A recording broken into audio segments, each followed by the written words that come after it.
کہ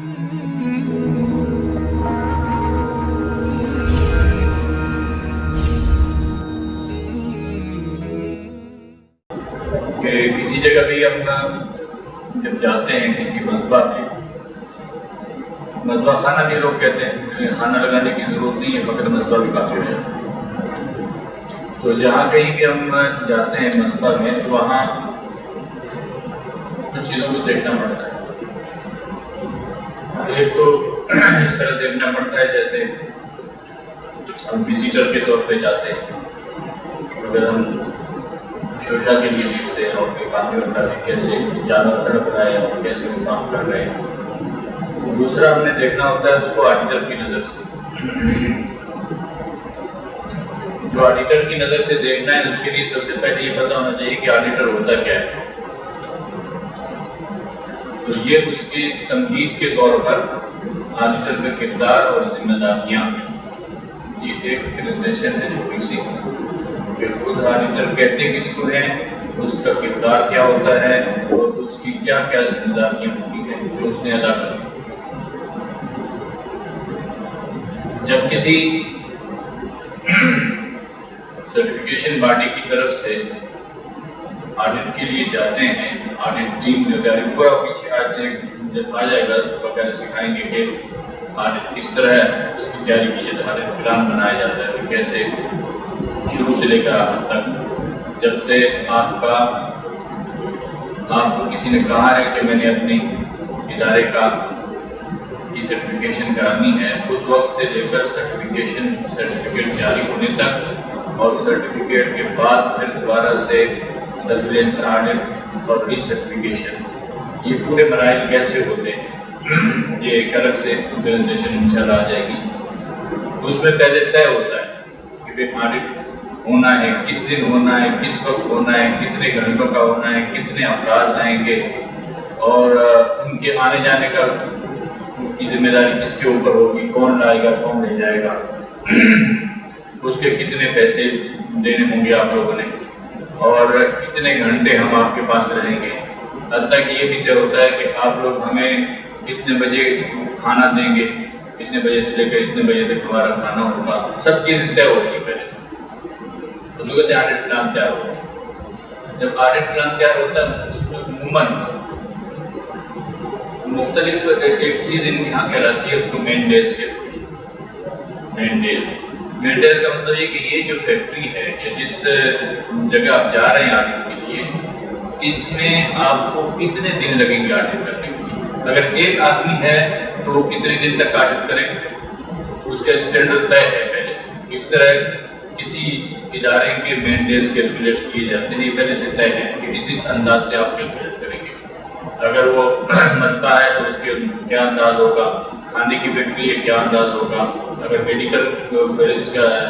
فارماسیوٹیکل ہے تو اس کی کس طرح طے ہوں گے، ہر ایک کا الگ الگ طریقہ ہے۔ وہ پہلے سے طے کریں گے کہ آپ کو کتنے مین ڈیز لگیں گے۔ مثلا کسی کے آڈٹ کے لیے 3 مین ڈیز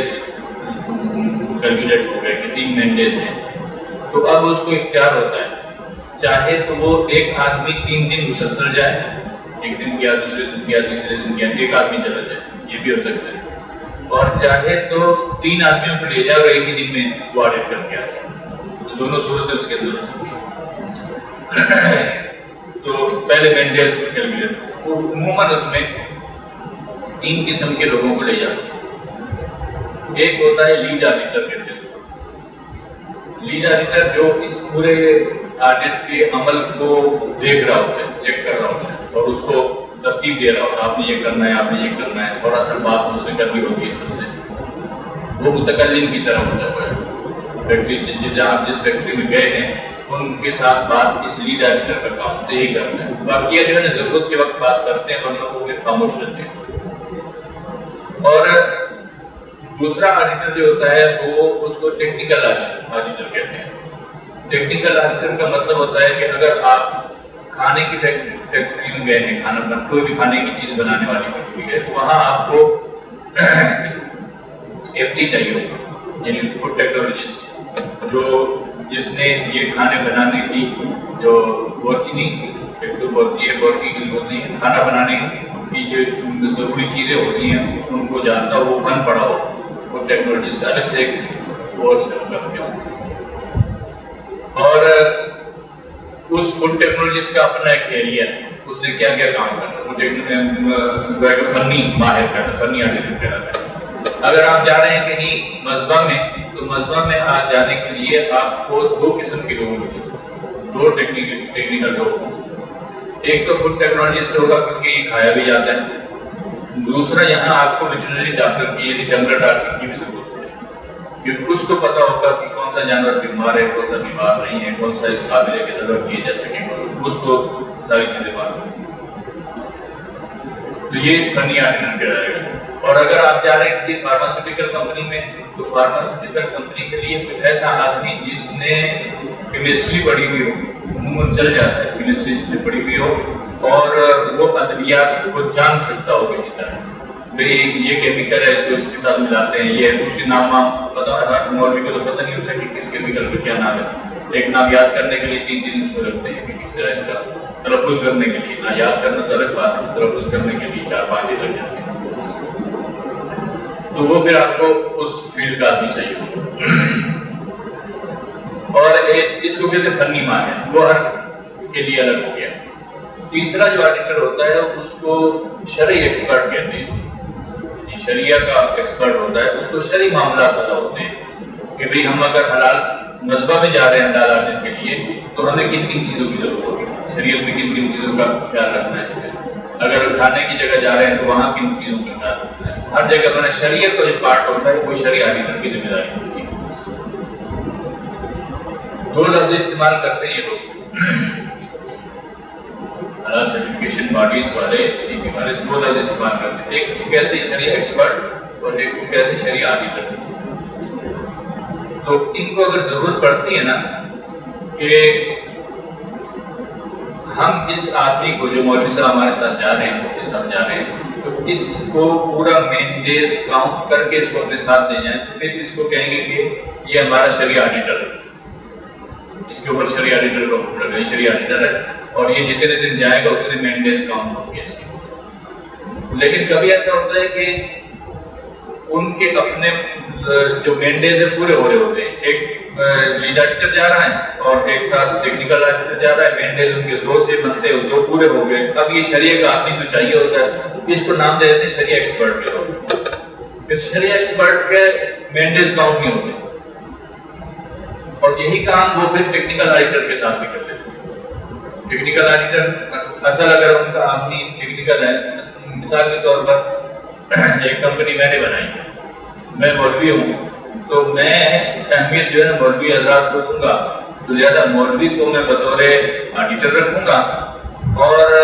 میں فوڈ ٹیکنالوجسٹ کو کہوں گا کہ یہ فنی ماہر ہے، یہ ٹیکنیکل ایکسپرٹ ہے۔ میں کیونکہ اصل اہمیت آڈیٹر کی ہوتی ہے،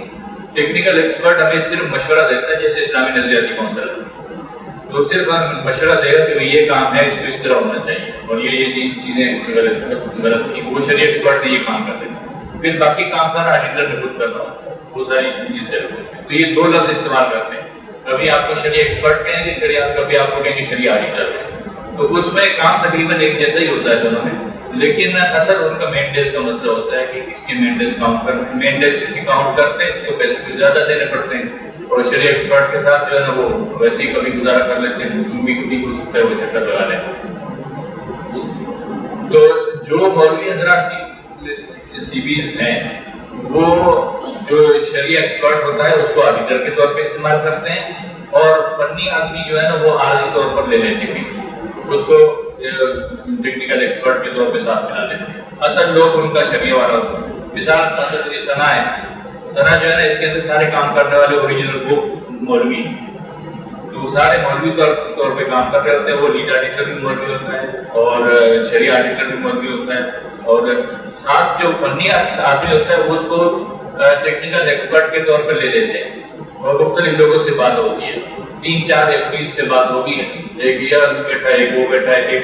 کراچی میں، ایک لاہور میں، ایک پشاور میں، تو جب ہمارا لاہور کے اندر آڈٹ ہوگا تو آپ کو ہم کال کر لیں گے، آپ آ جانا، جب ہمارا پشاور میں ہوگا تو ہم آپ کو کال کر لیں گے، آپ آ جانا، تو وہ وہاں سے آ جاتا ہے، اس کو بطور ٹیکنیکل ایکسپرٹ کے لے جاتے ہیں. تو یہ 3 آدمی عموماً وہاں ہوتے ہیں. اور دوسرے جو عام دوسری کمپنیاں ہوتی ہیں مثال کے طور پر پہلے تھی ACS تھی یا بیورو ویریٹاس تھی,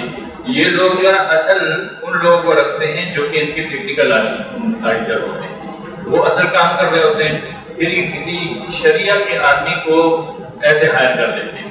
کراچی میں ایک مفتی صاحب کو پکڑ لیا, ایک کو لاہور میں پکڑ لیا, ایک کو ملتان میں پکڑ لیا, ایک کو پشاور میں پکڑ لیا. ہمارا جب آڈٹ ہوگا لاہور میں تو فلاں مفتی صاحب آپ ہمارے ساتھ آ جانا, آپ کو ہم روزانہ مسلم ایک دن کے 2000 روپے 3000 4000 5000 ادھر دیتے ہیں, جتنی اس کی قیمت ہے اس کے مطابق.